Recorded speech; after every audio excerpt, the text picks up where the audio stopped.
The last time I recorded an episode of 100 Degrees, or rather, I should say, the previous time when I recorded the previous episode of 100 Degrees, I said that I wanted to be able to record one more episode before the end of the Western Conference Championship. And unfortunately, I wasn't able to do that because the Oilers won too quickly. Last year, they won that in 6 games. This year, they won it in 5 games. I mean, in really impressive fashion, actually. I mean, they just came out and, unfortunately, they did drop that first game with what turned out to be a disastrous third period, but it was the last period of anything less than excellent hockey that they have played since then. And now, once again, we are the Western Conference Championships. Or, excuse me, rather, I should say the Western Conference Champions.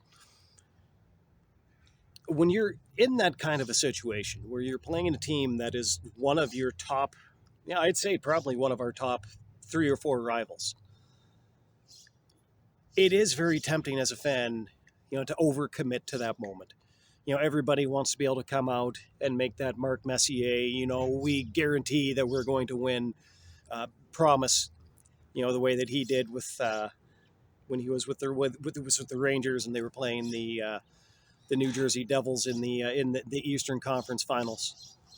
But if you do that and you overcommit, then you run the risk of winding up with egg on your face in front of what's bound to be what can, in many cases, be a very hostile, opposing fan base. Although I have found that for the most part in recent years, the Dallas Stars fan base, they haven't really been that. They've been nothing but classy. I even think that with a few minor exceptions, I think that they were actually pretty classy about the result of the Western Conference Championships this year, which is really good to see. I mean, it is a great city. There are great people. But it's very hard to overlook just how long Edmonton fans waited for something like this. And so for a lot of years, I mean, it must have been 8 years, maybe 7 or 8 years throughout the end of the 1990s into the early 2000s. I've honestly lost count in the years since then. But as I kind of talked about last time that I recorded, those, the frustration of being a fan back then and drawing Dallas every single year and losing to them pretty much like every single year except for the first one. And then waiting so long, for the hockey universe, to make that right again. And it finally feels like, to some extent, like that has happened. The catharsis around these 2 championship wins, over this once hated rival, still a rival, maybe not as hated as they once were, because sometimes, actually being able to have success against them kind of changes the perspective a little bit. But the thing about it that was so cathartic is it's just way back in the 90s and the 2000s, when we were drawing the Dallas Stars in the playoffs every single year, we were drawing a team that was one of the top spending teams in the NHL. This was long before the salary cap. This was a decade before the salary cap. Well, it started, rather, a decade before the salary cap was instituted. And so there was no parity. You had Dallas way up at the top of the top end of the spending. And so they had all of these great players. They had the Medanos. They had the Zubovs. They had the Ed Belfours. At times they had the Jamie Langenburners and the Joe Nieuwendykes and Brett Hull and all of these great players. And meanwhile, Edmonton was all the way, in terms of spending on salary, all the way down, pretty much close, like bottom 3 of the league at least. Who knows, maybe Calgary was spending less. But there weren't very many teams out there that were spending less than Edmonton. Maybe Buffalo was spending less. But right down at close to the very bottom of the league. And then we just run into like this funded juggernaut. And they would just run over us, every year except for that first year. And I used to say To the people that I knew that were Dallas fans, I knew like two Dallas fans, like maybe a grand total of two Dallas fans that I can think of. And I always used to tell them that, I mean, yeah, you guys win in the playoffs every year, but, you guys beating us all of these years, it will never mean as much to you as it did to us the first year when we beat you in seven, with that spectacular Todd Marchand goal. And looking back on it now, I mean, that's not really, back then I was kind of trying to say that, like I thought that it was a flex, but, really, like it's nothing of the sort. It's just kind of like you know, like they just keep taking this over and over again, and it was just basically kind of like an admission. It's like, yeah, it hurts you like a lot more than it hurts us a lot more than it hurts you, and it really did feel that way. Like it honestly kind of felt like with the amount of money that Dallas had to throw at these teams compared to how little that Edmonton had. I mean, they were just scraping the barrel just to stay in the league.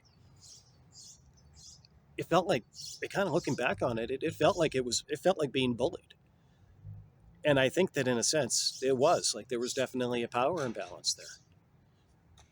But now all of these years, we have the salary cap, they have the revenue sharing, and so now every team in the league can afford to spend pretty much like not everybody maxes out against the cap, but most teams can afford to do that now.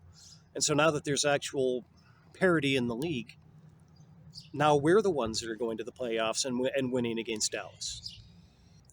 I do know and I understand that it's going to sound a little silly, maybe a little melodramatic to say something like this, but it does feel like like an injustice being undone.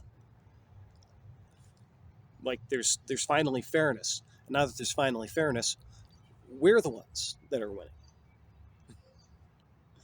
And it kind of feels like if there was any fairness in the league back then, if there was any parity back then, God only knows what this franchise could have accomplished in those years.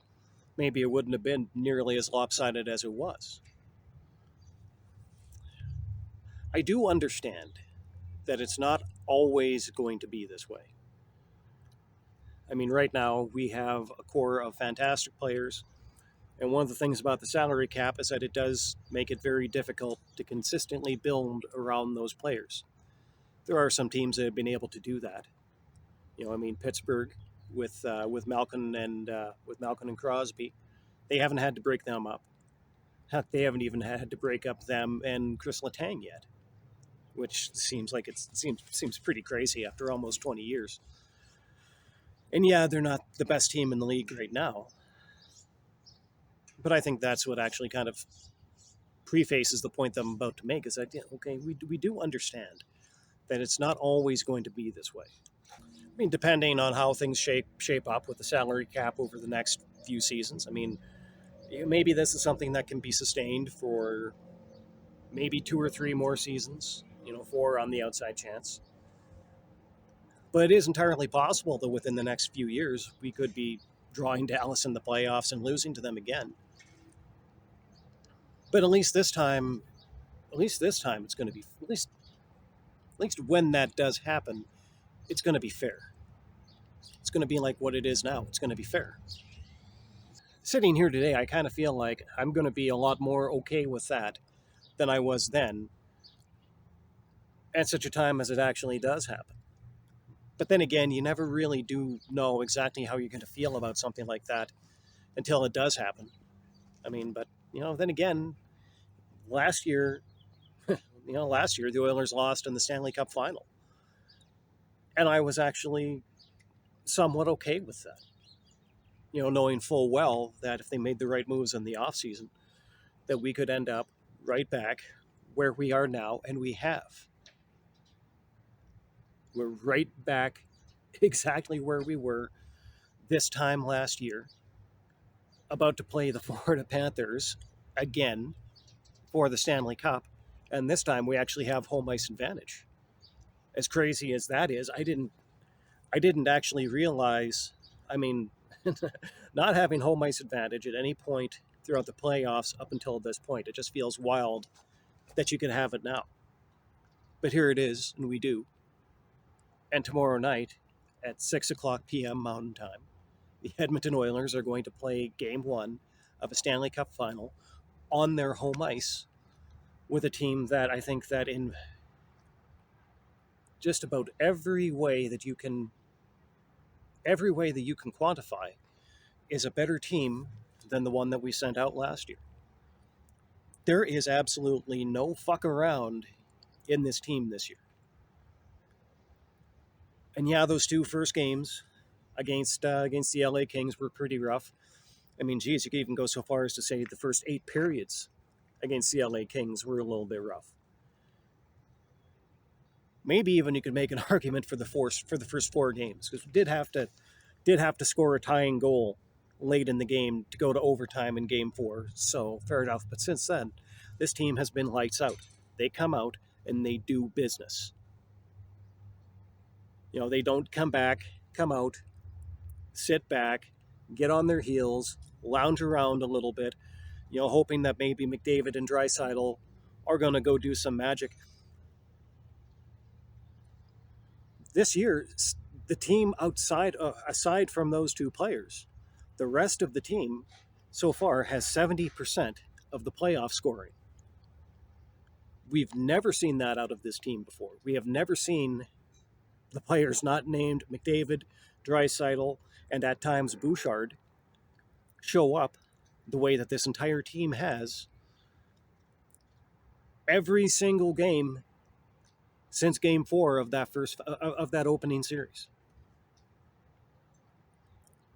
Last year, going into the final, I think that we felt pretty good about our chances to win. It didn't quite go our way. This year, I think that we should feel exceptionally confident. Now, maybe some people are going to say that I'm an unfaithful fan for not overcommitting to this moment, not going all in on this, not making that Mark Messier promise of, I guarantee that we're going to win the Stanley Cup in 2025. I'm not going to do that. There are no real guarantees. There are no guarantees in the NHL. There were no guarantees when Mark Messier made his famous guarantee. There would be no guarantees if I did it again now. And quite frankly, I think that Florida is just too good a team to make that guarantee against. But if you felt good about our chances last year, feel better about our chances this year, I think that there is an excellent chance that Connor McDavid is going to be lifting the Stanley Cup within the next 6 games. And keep in mind, 6 games was my prediction for the series against Dallas, and they won in 5. So, you think that one through, and it kind of feels like I'm saying there's an excellent chance of this team lifting the Stanley Cup on home ice. I know that I'd love to see it. I know that pretty much everybody watching this would absolutely love to see that. And now the team just has to go do it. I don't know how many people who listen to this podcast are fans of Star Trek. I'm a huge fan of Star Trek, and I always have been. There's an episode in Deep Space Nine where Commander Worf is talking with Chief O'Brien. He's talking about their time on the Enterprise, and he said that all the way back then, you know, they were like the Klingon, like the Klingon warriors of the old legends. There was nothing that they could not do. And right now, this Edmonton Oilers team is a lot like that. They feel like that. They feel like there's nothing that they can't do. And now all they need to do is go out and do the thing that they would have done last year if they just hadn't gone down 3-0 in that series. They just have to go out and win the Stanley Cup.